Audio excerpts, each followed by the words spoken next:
Ini adalah kebijaksanaan dari kantor. Itu untuk Mbak Risa. Ini baru $250.000 aja cash. Nanti masih ada lagi setelah bulan ke depan kalau proyek udah mulai. Masih 1 tahun ke depan itu masih ada 12 cicilan, terserah mau dipecah berapa, itu udah pendapatan ekstra lah sih.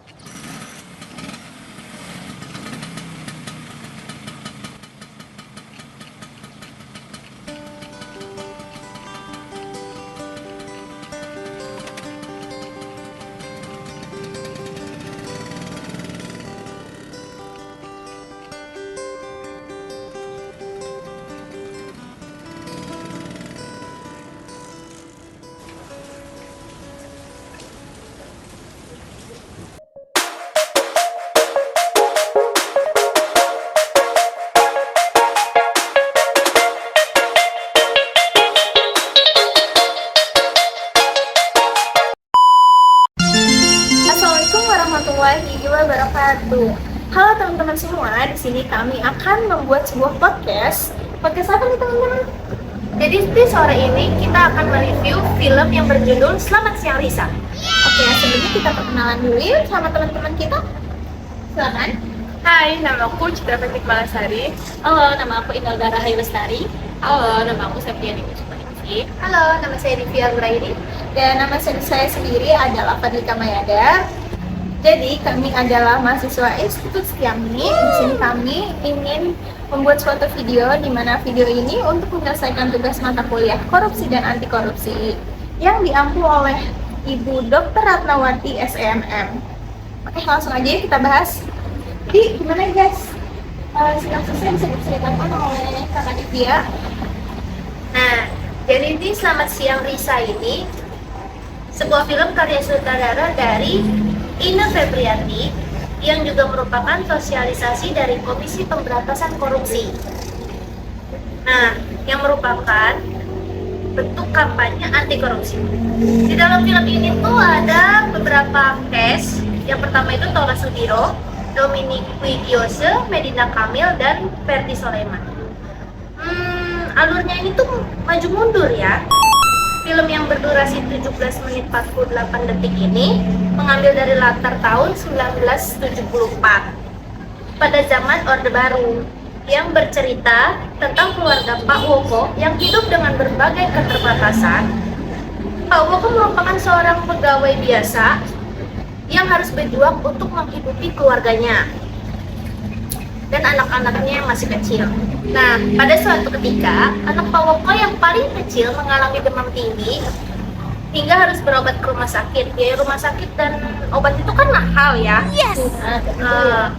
Jadi tuh Pak Woko tuh bingung sendiri tuh untuk mencari duit untuk rumah sakit. Sedangkan untuk makannya aja tuh susah kan. Nah, habis itu ada tuh seorang saudagar beras mendatangi rumah Pak Woko dengan maksud untuk menyewa gudang. Untuk menyewa gudang, saudagar tersebut untuk berkeinginan menyewa gudang milik Pak Woko bekerja untuk menimbun beras.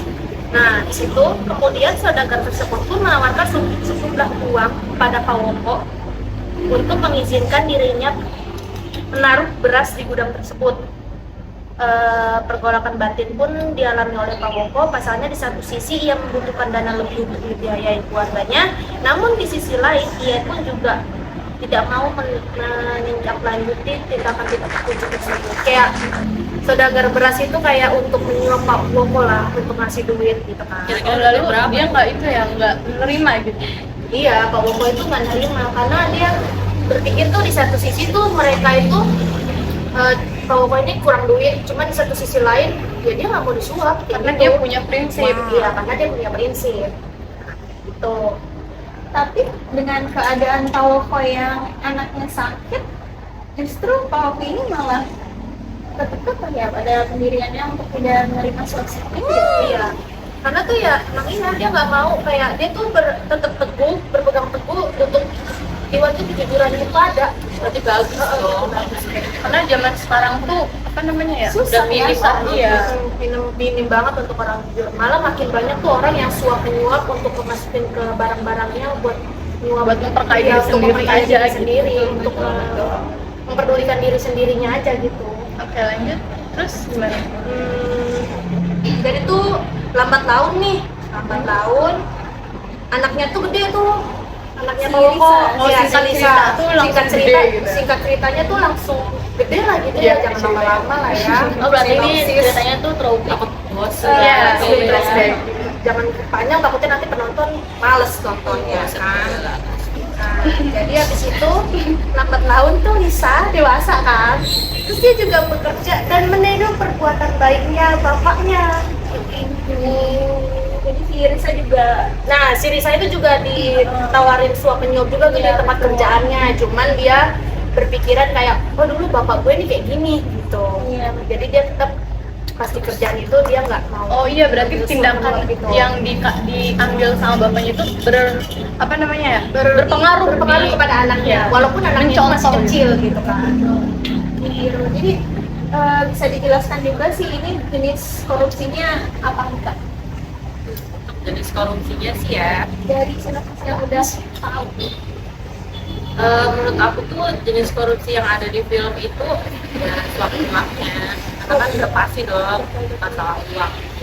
Kalau suap menyuap ini biasanya kalau kita terima suap terus ada yang menyuap ketahuan nih, dapat hukuman nggak sih dari pemerintah? Pasti atau dapat ada dong. undang-undang? Itu udah ada undang-undangnya di nomor 20 tahun 2001. Gimana? Jadi tentang pemberantasan tindak pidana korupsi. Nah, korupsi ini dirumuskan ke dalam ada 30 bentuk. Nah, di antaranya itu yang berkaitan itu ada keuangan negara, suap menyuap, penggelapan jabatan, pemerasan, perbuatan curang dan yang lain-lain lah ya. 30 bentuk nggak mungkin disebutin semua. Panjangan ini kayaknya. Soalnya kalau durasinya panjang juga ya. Kalau gitu, menurut kakak-kakak ini gimana sih komentar kalian tentang apa ya peran-peran yang ada di film Nah, di Sama cast Siang itu ya? ini ya, betul. Yang ada di Sama Siang. Kalau karakternya sih dari Pak Wokonya aja nih, seorang suami sama seorang ayah dari dua orang anak. Terus itu Pak Woko itu memiliki sikap yang penyayang sama keluarganya, terus gak mudah terpengaruh juga sama hal-hal negatif.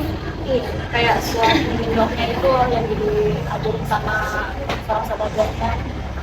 Terus punya Berarti si Pawoko ini meskipun dia juga agak dilema ya sebenarnya keluarganya Dia berduit juga lah ya. iya, keluarganya membutuhkan Lagi butuh banget dia gitu kan, gitu. Ini tuh keluarganya lagi dalam krisis ekonomi, tapi dia tetap berpegang teguh sama prinsipnya. Terus kalau istrinya Pak Woko ini seorang penjahit di rumahnya, dia juga memiliki sifatnya keibuan. Ya, itu layani suaminya dengan baik, sabar karena kondisi keluarganya yang krisis ekonomi ini.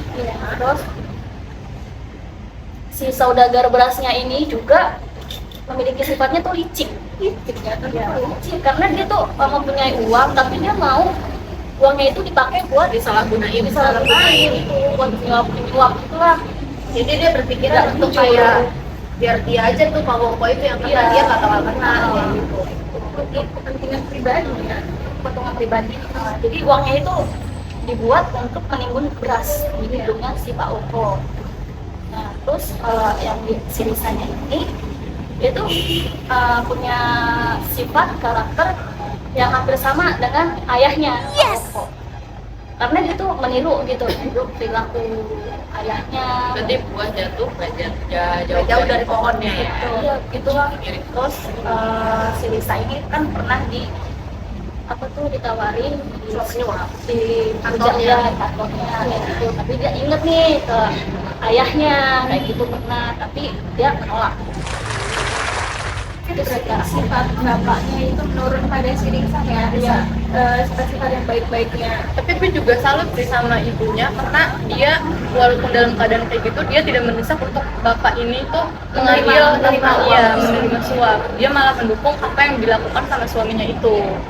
Ya dia bisa dibilang dia lebih rela krisis ekonomi daripada dia ngambil nyuapan dari orang. Lebih nggak apa-apa buat gak makan gitu ya daripada makan uang haram.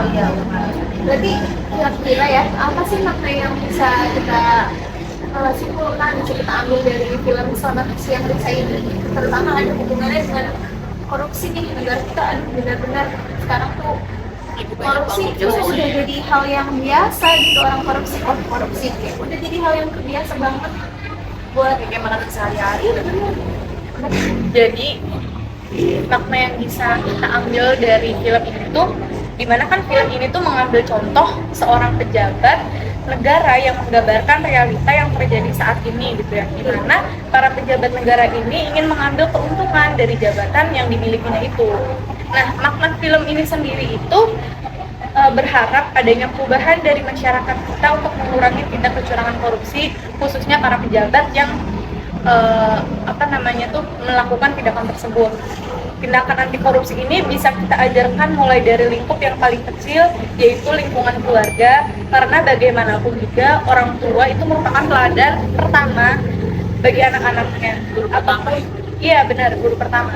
Apapun yang dilakukan orang tua juga akan ditiru sama anaknya, seperti yang ada di film itu. Permasalahan korupsi yang terjadi dalam kehidupan kita ini bukan hal yang aneh lagi di masyarakat, tapi juga kita jangan menyepelekan hal ini, karena kalau kita semakin menyepelekan juga nggak akan tuntas nih masalah korupsi ini di pemerintahan. Soalnya udah banyak banget di Indonesia ini. Ya, karena permasalahan korupsi ini tuh udah merugikan banget bagi masyarakat maupun negara juga kan. Ya bagi masyarakat sama negara sih emang merugikan, tapi bagi yang pejuangnya itu, yang korupsinya itu sih aman, bisa jalan-jalan lah ya. Makanya tuh korupsi ini tuh adalah masalah yang serius banget bagi negara kita yang perlu diatasi gitu. Karena kejujuran dan integritas merupakan nilai penting yang tidak bisa dibeli dengan uang. Apalagi ngomongin korupsi, kita kan nanti 2024 ya mau pemilihan presiden ini kita Banyak isu-isu itu, bakal banyak isu-isu. lagi gencar-gencar korupsi pasti. Jangan sampai kita tuh salah ya memilih presiden selanjutnya. Nanti pasti ada serangan fajar lah, dikit Sepil dikit-dikit lah ya. Oke, jadi pasti ada ya. jadi ada lagi yang ditanggapi? Enggak sih. Itu aja sih. Tapi menurutku ya, ini tuh adalah film yang sangat mengedukasi buat masyarakat luas bahwa apapun yang orang tua lakuin, kita tuh harus ngambil dari sisi positifnya gitu. Yang baik-baiknya. Ya, walaupun orang tua itu adalah guru pertama bagi anak-anak, jangan sampai hal-hal negatif juga kita tiru gitu. Tapi juga orang tua juga harus berhati-hati dalam setiap tindakan, karena apapun yang mereka lakukan akan dilihat dan ditiru sama anaknya secara nggak sadar. Benar. Oke teman-teman, sampai situ aja podcast kita ngobrol-ngobrol santai tentang film Selamat Siang Risa. Semoga teman-teman semua di sini dapat memahami diskusi singkat kita ya. Semoga teman-teman juga mengerti. Terima kasih atas perhatiannya. Mohon maaf apabila dalam podcast kita ini terdapat kesalahan ataupun perbuatan yang tidak menyenangkan. Semoga bisa dimaafkan. Sampai jumpa lagi teman-teman.